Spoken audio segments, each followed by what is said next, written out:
Let me tell you something right now. I've said this before, but the Today Show is the greatest gig in television. Hoda is one of the most professional bad bees on the planet. She is funny. When I go to the job, she makes me feel like I'm the most important person in the room. She's a true professional. And if you ever get the chance to meet Hoda, to work with her, she is a dream. Jenna's fantastic as well. I obviously was sitting in for her today because she was at her daughter's, elementary, celebrating her passing her passage to the next grade, which, I went in I went in depth about that the other day, that there's too many fucking graduations. So go back and listen to that episode. But Jenna was being a mom, you know what I mean? And I popped in to take her place today. Hoda's just the best. I walk in and she's like, Heather, we are so happy you're here. Just like razzing me up in the best way. Got the whole studio ready for me to go in there and just, not do much. I mean, I'm there for color, funny commentary, but Hoda is the journalist, okay? And I just follow her lead. So we're doing the damn thing. And this is what I love about the Today Show. 1 minute you're talking about something serious. The next minute you're talking about viral things on TikTok. We're ranking our favorite donut flavors to we're interviewing the cast of Baby Reindeer. And it is such a wild pivot. You're running up the stairs, down the stairs. You're in this studio. You're in Studio A. You're in Studio B. You're literally have 30 seconds in between each set change. It's absolute bonkers. Like the hour goes by so quick. You think you're like, I didn't do a good job. Like what happened? It's a completely outer body experience.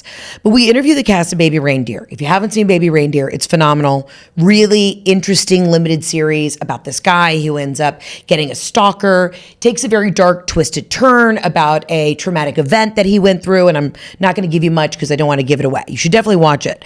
But it was kind of interesting because here we are trying to interview him and his co-star about the show, how it's getting all this Emmy buzz. And there was so much red tape. We couldn't really ask them a lot because they weren't allowed to talk about the stalker. And so I'm looking through and we're trying to obviously be very respectful as, proper journalists of what we can ask. But it was kind of like you did a TV show about being stalked and these traumatic events. But my curiosity was just kind of like, did you not think that that person that you talked about was eventually going to come out and I don't know, try and say something? I was waiting to see the stalker woman outside with a sign in the plaza that just said go fuck yourself. That didn't happen. I was disappointed about that. And I said this last time about Baby Reindeer. I feel like my fans are not doing enough, Am I excited that 2,000 of y'all are coming on a comedy cruise with me? I sure am. Do I think that some of y'all should be in my bushes at night? I do. You know what I mean? I got a little time off this summer. I'd love a little bit of a challenge. I will say when I watch Baby Reindeer, because it is a stalker of an opposite sex, I've never really had a male stalker. And that is, I think, the saddest part of my life. I asked my husband, I said, Jeff, is there a reason why men aren't, just hiding in trash cans to see my beauty in the raw?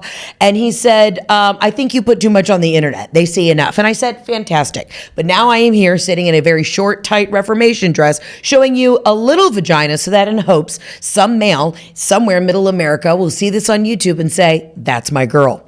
But today was wild. I really was excited to interview the cast from Baby Reindeer, but I was so nervous because they're like, you can't say this, and legally they're not trying to say that. And you say, we had to be very, very cautious and courteous of what we were asking.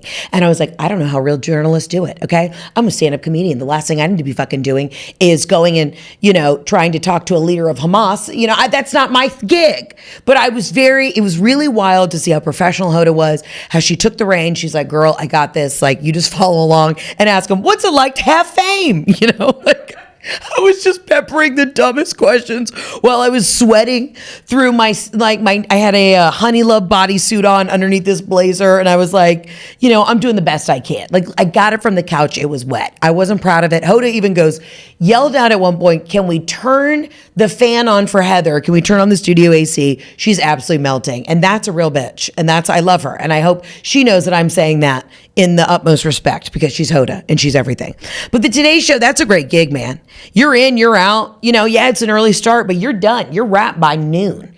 You're having lunch at Milo's looking for your second husband. It's a fucking great gig. You got a driver, you got a nice dressing room, you got stylists, like everything's built in. There was like 2 different food segments. I'm eating a glazed donut. I'm eating homemade sweet potato gnocchi with broccoli rabe by 9 a.m. It was fantastic. That is a gig. I'm all about manifesting. I'm putting that in the universe that, when I need a real break, when my kids are in, I don't know, high school and they're dabbling in the ketamine, and I got to make sure that I'm off the road and I'm staying home to keep an eye on them. I want that job. So Hoda, when you're ready to retire, let your girl know.